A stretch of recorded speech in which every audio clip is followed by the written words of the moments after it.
Hey y'all, it's your favorite little sis. I was listening to Pastor Teray's message, and in there, he was saying like sometimes, or some of us, we have a victim mentality, and I was like, ooh, that hurt, because that's me.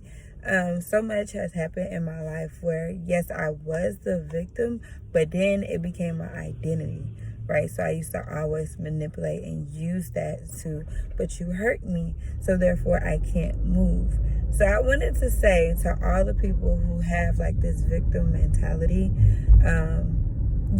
sometimes what we may feel or someone doing us wrong, it did happen, but that doesn't mean you're justified in staying in that position. You still have to get up and move, right?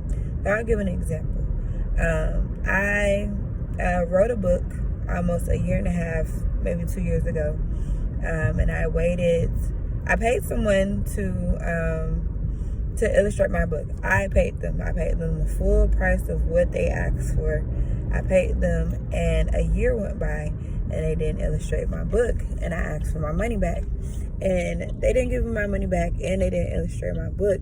And it's real easy for someone who has a victim mentality to be like, you did me wrong, so I'm gonna sit right here.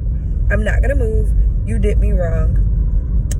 Like, you're to blame. That's it. Like, you hurt me, so therefore, like, what am I supposed to do now? And I just want to say, like, you can still move from that point. You don't have to just sit there and let that be the end of your story.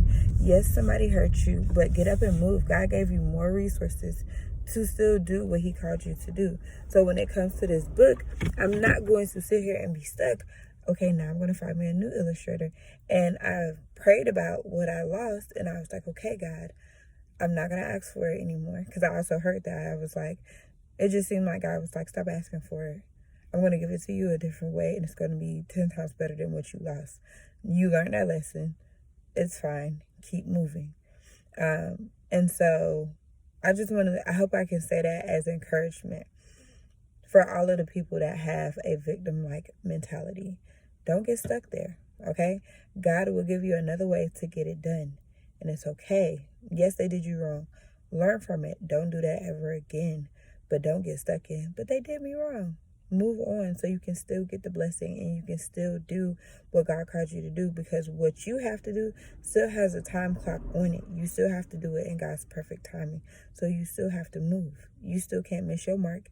Don't miss your blessing or your mark because somebody else did something to you. You got to be like, no, okay, cool. I'm finna move. I'm finna pivot. God, what do you want me to do? Seek God. Begin to worship. Pray. And he gonna give you a different way. It's our whole concept of Saul and David. Get somebody else to do it. I hope that was helpful to you all. I love y'all and hope y'all have a blessed day.